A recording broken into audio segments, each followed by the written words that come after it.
Bonjour à tous, nouvelle vidéo pour ceux qui me suivent concernant mon Reefer 350. Pour les évolutions, vous voyez, j'ai un support à bouture maintenant. Alors il y en a certains qui sont décollés, mais voilà, c'est pas grave. Donc, toujours mes Reefwave des deux côtés. Ma loupe Max Spec, pardon, qui est extraordinaire. Voilà. Les coraux ont très bien poussé. Je suis toujours sous Baling ATI Essentiel Pro en deux en un, enfin deux bidons pardon. Donc toujours mes Reflect 90 qui font le taf, hein. Très simple à se servir. Voilà. Donc là on a le post-silo que j'ai dû couper pour donner des têtes parce que franchement ça prend trop de place. Colastrea pareil. Les Zoanthus, ils ont colonisé, mais vraiment toutes les pierres. Rhodactis aussi. Alors mes SPS sont là-haut. C'est pareil. Ça prend des proportions énormes.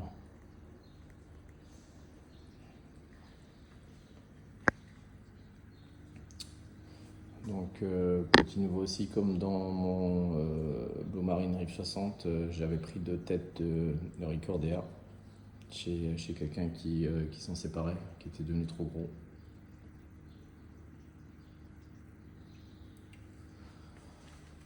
Donc voilà, alors ça ne regarde que moi, mais concernant aujourd'hui les changements d'eau, c'est vrai que je ne suis pas partisan des changements d'eau, parce qu'à l'époque quand j'en faisais, ça avait tendance un peu à faire varier les paramètres.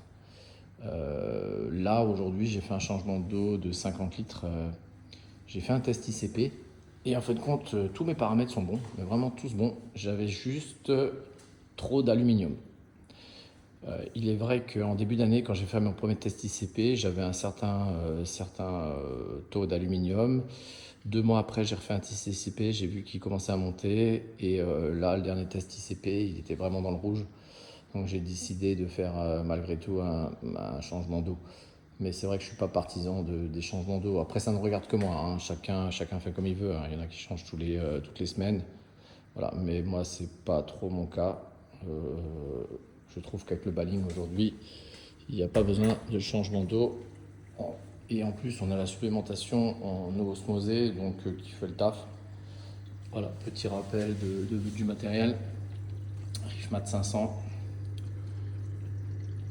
Écumeur Toons, une petite lampe pour la kétomorpha. J'ai de la kétomorpha. Alors chez moi, elle pousse pas des masses. Je sais pas si vous la voyez. Elle pousse pas des masses. Là-bas, j'ai un petit sac où j'ai du charbon actif.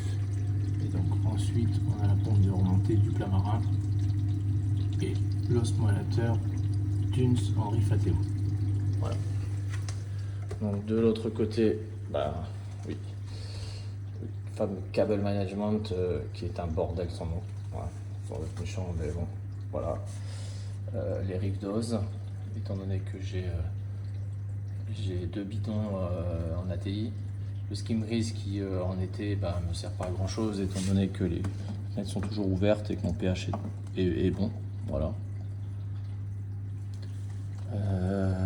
Voilà les contrôleurs des pompes du Rifateo et le contrôleur de la pompe de remontée. Voilà. Alors j'ai un contrôleur aussi pour le pH et Aquamedic aussi, effectivement, qui fait le taf. C'est vraiment la température. D'ailleurs, on est en période d'été et du coup, j'ai un souffleur Tunes qui fait aussi le taf, qui me permet de descendre à peu près d'1 degré, 1,5 degré sur le volume d'eau conséquent que j'ai. Voilà. S'il y a des questions, vous n'hésitez pas.